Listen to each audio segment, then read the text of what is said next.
वो लड़का मेरी लड़की के साथ 2 साल से उसके साथ गलत करते गया, प्यार मोहब्बत के चक्कर में बच्ची को फंसाया। आप लोगों को इस बात की जानकारी थी कि बच्ची उसके साथ है? बच्ची जो आज मरचुरी में रखी है, जिसने बीते दिनों आत्महत्या की है, शायद आत्महत्या की नौबत नहीं आती। 3 बार तुम बस्ती में जाके आ गए, 10 लोग को पूछ लिए, तो एक लड़का को उठाने में पुलिस वाला को इतना टाइम क्यों लगता है? को जबरदस्ती लेके गया, उसके साथ गलत सलत करा, उसको मारा पीटा। कोई इंसाफ नहीं मिला, लड़के को नहीं को उठाया इंसाफ नहीं मिलेगा तो मैं यहाँ पर आत्महत्या कर लूंगी, मैं अभी मर जाऊंगी। इस वक्त मैं दुर्ग के मोहन नगर थाने में खड़ी हुई। माहौल आप जिस तरीके का देख रहे हैं कि काफी गहमा गहमी का माहौल है। मोहन नगर थाने में आज रायपुर नाका वार्ड नंबर 47 के काफी सारे लोग मौजूद हैं। मैं चाहूंगी कैमरा घुमा करके माहौल यहाँ का दिखाएं कि कितने आक्रोशित लोग यहाँ पर हैं, और कहीं न कहीं लोग जो यहाँ पहुंचे हुए हैं वो पुलिस की कार्यशैली पर एक बार फिर सवाल उठा रहे हैं। उनका कहना है कि यदि पुलिस लापरवाही पूर्वक काम ना करती तो आज शायद इन सभी के साथ न्याय होता, और इनकी बच्ची जो आज मरचुरी में रखी है, जिसने बीते दिनों आत्महत्या की है, शायद आत्महत्या की नौबत नहीं आती। क्या है पूरा मामला? बच्ची ने किस लिए आत्महत्या की? क्यों पुलिस वाले पर यहाँ वार्ड के लोग इल्जाम लगा रहे हैं? यहाँ पर कुछ लोग मौजूद है, खास करके बच्ची की माँ यहाँ पर मौजूद है, वार्ड के लोग हैं यहाँ पर मौजूद है, काफी सारी चर्चाएं कर रहे हैं। तो हम वार्ड के लोगों से अभी जाकर के बातचीत करेंगे कि आखिर क्या है पूरा मामला और अब वो पुलिस से क्या चाह रहे हैं। तो चलिए चलते हैं, मृतक की मां के पास चलते हैं और उससे बातचीत कर लेते हैं कि क्या है पूरा मामला, और इस वक्त जो थाने में वो लोग शिकायत लेकर के पहुंचे हुए हैं, तो आखिर अब किस तरीके से वो सभी संतुष्ट होंगे। हमारे साथ अभी जिस तरीके से मैंने आपको बताया कि बच्ची जो मृतक जो मर चुकी है, उसकी माँ यहाँ पर मौजूद है, काफी परेशान है, लेकिन फिर भी हिम्मत करके उन्होंने कैमरे के सामने आकर के सारी सच्चाई को बताने का प्रयास किया है। आइए उनसे जानते हैं। जी बताएंगे क्या है पूरा मामला, क्यों आज आप लोग इतने आक्रोशित होकर मोहन नगर थाने में पहुंचे? वो लड़का मेरी लड़की के साथ 2 साल से उसके साथ गलत करते गया, प्यार मोहब्बत के चक्कर में बच्ची को फंसाया। आप लोगों को इस बात की जानकारी थी कि बच्ची उसके साथ है? हाँ, हमको जानकारी हुआ तो हम तुरंत उनका मम्मी पापा के पास गए और बोले कि तुम्हारा लड़का ऐसा ऐसा कर रहा है, हमारी छोटी सी लड़की नाबालिग है, आप अपना लड़का को रोको। तो उसकी मम्मी उल्टा बोलती है, जो करना है कर लो। आपसे बोला गया है? हाँ, जो करना है कर लो, पुलिस करना है कर लो, जो भी करना है कर लो, हमारा लड़का है, हमारा लड़का का इज्जत नहीं जाएगा, तुम्हारा लड़की है, तुम्हारा लड़की का इज्जत जाएगा, ऐसे बोल के उल्टा हम लोग के ऊपर हाथ पाँव किए लड़के वाले। हाँ, फिर मेरी लड़की को मैं समझाई तो मेरी लड़की फिर उससे बातचीत सब कुछ करना छोड़ दी। फिर मेरी लड़की को वो लड़का बहलाया फुसलाया और फिर जबरदस्ती लेके गया उर्ला लेकर जो गया। कितने दिन पहले की बात? कितने दिन पहले लेकर के गया? मेरी लड़की को पहले ले गया हुरकू, जिस दिन 27 तारीख को 27 तारीख को मेरी लड़की को हुरकू लेके गया एकता गार्डन में, उसको जबरदस्ती लेके गया, उसके साथ गलत सलत करा, उसको मारा पीटा, और फिर उसके बाद आई वो लड़की को लाके छोड़ा। लड़की जब आई तो आपने आपसे बातचीत की इस विषय को लेकर के? फिर वो लड़की रोते रोते आई और मेरे को बोली कि मम्मी ऐसा ऐसा बात है। तो मैं बोली तेरे को पहले टोकी थी, और बोली दोस्त के हिसाब से मैं उससे बात करती थी, लेकिन वो मेरे साथ बहुत गलत किया, जोर जबरदस्ती सब कुछ किया, ऐसे बोल के लड़की को। फिर मैं फिर गई उनका घर, बोली ऐसा ऐसा लड़की के साथ किया है, क्या करे बताओ।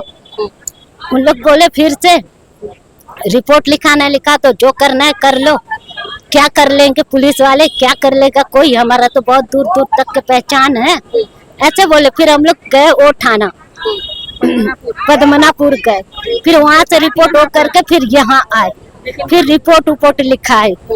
मेरी लड़की भी पूरा उम्मीद की थी कि मेरे को इंसाफ मिलेगा, रोज रोती थी कि मम्मी वो लड़का पकड़ा में आ जाएगा ना, वो लड़का पकड़ा में आ जाएगा ना, ऐसे बोल के। फिर वो लड़का पकड़ाया नहीं। फिर उसके बाद मेरी लड़की कल ही बोली कि मम्मी सब मोहल्ले वाले तो बोल रहे हैं पुलिस वाले को पैसा दे रहे हैं तो लड़का छूट जाएगा, और उसका घर वाले भी तो छूट जा रहे हैं, कहाँ से मेरे को इंसाफ मिलेगा मम्मी, मेरे को मिलेगा कि नहीं, ऐसा वैसा बोलने लगी। तो मैं उसको बोली बेटा इंसाफ जरूर मिलेगा, हम वहाँ गए हैं, थोड़ा कोर्ट कचहरी इसमें उसमें थोड़ा टाइम लगता है। उसके घर वाले बार बार वहाँ जाके उसकी माँ उर्वशी नायक बार बार वहाँ मोहल्ले में जोर जोर से गाली गलौज दे दे के बोलती थी कि हम लोग के साथ सब कोई है, बड़े बड़े लोग हैं, पुलिस वाले हैं, पैसा है, हम पैसा फेंकेंगे तो हमारा लड़का को कुछ नहीं होगा। ऐसा ऐसा बोल के बोली लड़की, फिर धीरे धीरे कमजोर पड़ गई। आदमी नहीं, बेटा नहीं, लड़की ने आत्महत्या कब? कल कितने समय की? आप कहाँ थे उस वक्त जब लड़की मैं उस वक्त क्या बोलते, लड़की 2-3 दिन से खाना खाना छोड़ दी थी, तो मैं उसको जबरदस्ती कैसे भी करके उसको खाना खिलाती थी। मैं खाना बनाई और फिर उसको खाना दी, मैं बोली खाना खा लेना बेटा, मैं भाई घर में खाना लेके आ जाना, हम लोग नानी घर में आ जाना खाना लेके, तो हमेशा खाना लेके आती है। फिर उसके बाद क्या बोलते लड़की ठीक है बोली, और फिर मैं मेरी मम्मी घर चले गई, उसकी नानी घर खाना खाने। फिर उसके बाद फिर मैं गई घर, फिर दरवाजा बंद कर चुकी। तब तक वो दरवाजा बंद कर चुकी थी।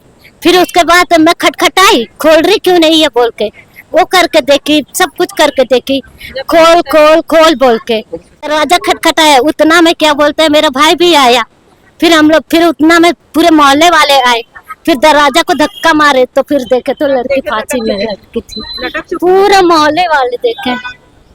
जब तक हॉस्पिटल लाए डॉक्टर बोला कि 15 मिनट में उसका जान गया है। सोचे कि जान 15 मिनट हुआ है करके हम लोग खोले, उसको सरकारी में लाके लाए ऐसे ऐसे करने लगे।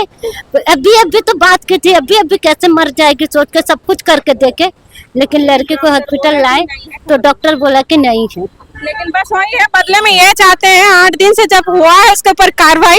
लड़का 8 दिन से आप लोग पुलिस को सूचना दे, उसकी माँ को और बहन को रोज पुलिस वाला बैठा रहे, भेज दे रहे, बैठा रहे, भेज दे रहे, है ना। जब 8 दिन से भेज रहे ला रहे तो एक व्यक्ति क्यों नहीं खड़ा कर पा रहा पुलिस वाला? मेरा कहना ये है, एक मिडिल क्लास में एक इंसान केस करता, पुलिस वाला तुरंत पहुंच जाता बस्ती में, है ना। कहीं पर एफआईआर हो गया, चले जाता है, छानबीन करेगा कौन है क्या है, तुरंत पता चल जाता है। तो एक लड़का को खड़ा करने में जब माँ बेटी को मेडिकल रिपोर्ट हो गया, पुलिस केस हो गया, 3 बार तुम बस्ती में जाके आ गए, 10 लोग को पूछ लिए, तो एक लड़का को उठाने में पुलिस वाला को इतना टाइम क्यों लगता है? मेरा कहना है को नहीं उठाया, नहीं उठा रहे हैं। कभी उसका बदला दादा आता है, कभी चाचा आता है, पैसा देता है, चले जाता। मतलब लड़के की गतिविधियां मोहल्ले में कैसी थी, किस तरीके का चाल अच्छे चल? नहीं है मैडम, नशेड़ी है, नशेड़ी है, साफ बात बोलती हूँ मैं, नशेड़ी है। और माँ बाप का प्रेशर, उसको किसी का कोई प्रेशर नहीं है, बिंदास माँ बाप सपोर्ट करते हैं। हम अच्छा ये अभी जैसे बोल दी इसकी माँ कि तुमको क्या करना है कर लो, हमारे पैसा का पावर है, तो हमारे पास पावरफुल लोग हैं, तो वैसे बच्चे कैसे होंगे? लेकिन मेरा कहना ये, आज इसकी बेटी के साथ हुआ, इसका पति नहीं है, बेटा नहीं है, कोई नहीं है, इसके आगे पीछे 2 बेटी थे, एक बेटी चले गई, एक बेटी के सहारे है। मैं ये कहती हूँ, एक पुलिस वाला जब वहाँ केस लिखाता है तो जाता है, छानबीन करता है, नाम का पता। जब पुलिस वाला पहली बार गया था, मैं उसका घर का एड्रेस बताई थी कि उसका घर कहाँ है, गंगा सागर का, तो मैं बताई उधर जाइए, उसका वहाँ उसका घर है करके। पुलिस वाला गया, जानकारी लिया, आया, तो 8 दिन 9 दिन में अभी तक वो लड़का को क्यों नहीं खड़ा पर? लड़की को आप बुला रहे हो, मेडिकल चेकअप करा रहे हो, माँ को यहाँ बैठा रहे हो, बेटी को बैठा रहे हो, तो एक लड़का को नहीं बैठा पा रहे हो आप। अच्छा, कल से लड़की का पोस्टमार्टम के लिए मर्चरी में रखा गया है, पुलिस वाला रात को गया देख के आया, अभी तक 1 बज गया, कल से अभी 24 घंटा होने के लिए समय ज्यादा नहीं है, अभी तक क्यों पुलिस वाले एक लड़का को खड़ा नहीं कर पा रहे? पोस्टमार्टम हुआ कि नहीं? अभी नहीं हुआ है, जब तक कैसे होगा मैडम? यहाँ कल लड़की ने जब सुसाइड किया कितने बजे की? वो करेक्ट 4:30 बजे का टाइम है, शाम का। हाँ 4:30 बजे, 5 बजे तक लड़की मर्चुरी में चली गई थी, और अभी तक कुछ नहीं हुआ है। ना पुलिस वाले ना लड़का को पकड़ पाए हैं, ना उसकी कोई कार्रवाई हुई है। इसीलिए हम चाहते हैं कि इसकी बेटी को इंसाफ मिले। अभी आप क्या चाह रहे हैं? आप कुछ देर पहले कह रही थी कि लड़की को मैं यहाँ लेकर के आऊंगी, जब तक के कार्यवाही लड़के पर नहीं। हाँ, तो मैं वही चाह रही हूँ। क्या चाह रही हैं बताइए? मैं चाह रही हूँ कि मेरी लड़की के साथ इंसाफ हो, वो लड़का अंदर हो और उसको सजा मिले। मेरी लड़की का जान गया है, उसको ज्यादा से ज्यादा सजा मिले, उसको भी पता चले कि किसी का जान जाना, किसी का इज्जत के साथ खेलना कैसा लगता है, उसको भी पता चले। कब तक आप इंसाफ मांगती रहेंगी? क्योंकि आप 8 दिन से पुलिस को चक्कर काट रही थी, आपको इंसाफ नहीं मिला, लड़के को अगर नहीं मेरे को उठाया इंसाफ नहीं मिलेगा तो मैं यहाँ पर आत्महत्या कर लूंगी, मैं भी मर जाऊंगी। मेरे को इंसाफ चाहिए, किसी भी कीमत में चाहिए, क्योंकि मेरा जान गया है, मेरा बच्चा गया है। पुलिस वालों से क्या उम्मीद? पुलिस वाले से क्या, मैं सबसे उम्मीद करती हूँ कि मेरा इंसाफ करे, सबसे। जी जी बताएंगे पुलिस वालों से क्या उम्मीद कर पुलिस वाले से उम्मीद क्या करे मैडम, जब 9 दिन से अभी तक कोई वो लड़का को खड़ा नहीं कर पाया, ना वहाँ से कोई कार्रवाई नहीं हुआ। कल से डेड बॉडी को मर्चुरी में पड़े, अभी 24 घंटा होने में समय ही नहीं है। जब पुलिस अभी तक उस लड़के को खड़ा नहीं कर पाई तो पुलिस से क्या उम्मीद करेंगे हम? पब्लिक कुछ उम्मीद नहीं कर सकती और बेमतलब का यहाँ धरना लेकर बैठी है। मैं साफ बोलती हूँ, कोई मतलब नहीं है, कोई मतलब। मामला जो सामने आया, क्या है पूरा मामला? ये मामला ये है कि 27 अप्रैल को एक घटना हुई थी जिसमें लड़की के साथ, और उसमें लड़के का एक नाम आया है। वो लड़का लड़की से पहले से परिचित था और पहले भी उनकी बातचीत होती थी। 27 तारीख को एक घटना हुई, उसमें लड़की के परिजनों द्वारा एफआईआर कराया गया और पॉक्सो एक्ट के तहत वो एफआईआर की गई। उसमें हमने अभी 3 आरोपियों को गिरफ्तार किया है। मुख्य आरोपी जो लड़का है वो भी नाबालिग है, उसके पीछे अभी लगे हुए हैं, उसको हम ट्रेस करने का प्रयास कर रहे हैं। और लड़के का जो कुछ 3 परिजन हैं उनको गिरफ्तार करके जेल भेजा जा चुका है। और मुख्य आरोपी जो नाबालिग लड़का है उसको भी हम उसके विरुद्ध भी विधिवत कार्रवाई करके हम आगे की कार्रवाई करेंगे। कोई सुसाइड नोट वगैरह से कोई बरामद हुआ है? नहीं, सुसाइड नोट कोई बरामद नहीं। मोहन नगर थाने के अंतर्गत जिस तरीके की घटना सामने आई है उस विषय को लेकर के सीजी भास्कर ने मृतक के परिजनों से, मोहल्ले वासियों से बातचीत की, वहीं सीएसपी चिराग जैन से भी बातचीत की। मोहल्ले वासी इस जिद पर अड़े हुए थे कि जब तक एफआईआर दर्ज नहीं होती, जब तक लड़के की गिरफ्तारी नहीं होती, थाना छोड़ करके वो नहीं जाएंगे। वहीं सीएसपी चिराग जैन ने समस्त लोगों को समझाइश दी। समझाइश देने के बाद उनका कहना था कि जो भी सस्पेक्टेड, इस मामले में जो सस्पेक्टेड लोग थे उन्हें अभी पकड़कर उनसे पूछताछ की जा रही है। वहीं नाबालिग जो है, जो इस घटना का मुख्य है, वो अभी फरार है। उसके फ़ोन को ट्रेस किया जा रहा है, उसकी पतासाजी की जा रही है और जल्द ही आरोपी जो है वो उसको पकड़ करके उससे पूछताछ की जाएगी। फिलहाल मोहन नगर थाने में इस तरीके की घटनाएं लगातार घटती चली आ रही हैं और कहीं ना कहीं परिजन जो है वो पुलिस की कार्यशैली पर, खास करके मोहन नगर थाने की कार्यशैली पर सवाल उठा रहे हैं। उनका कहना था कि पुलिस कहीं ना कहीं दबाव बना करके मामले को शांत करने का प्रयास कर रही है। फिलहाल जिस तरीके की जानकारी चिराग जैन ने दी है उसे देखकर अब परिजन जो हैं वो शांतिपूर्ण ढंग से अपने घर वापस चले गए हैं, इस विश्वास के साथ कि आरोपी जो नाबालिग है उसकी गिरफ्तारी अवश्य होगी और उनकी जो बच्ची है उसके साथ इंसाफ होगा। फिलहाल इस मामले में क्या कुछ अपडेट निकलकर सामने आएगी, इस विषय को लेकर के मैं आपके सामने फिर मौजूद हूँ। फिलहाल मेरे सहयोगी लक्ष्मीकांत देवांगन के साथ दुर्ग से मैं वीना दो।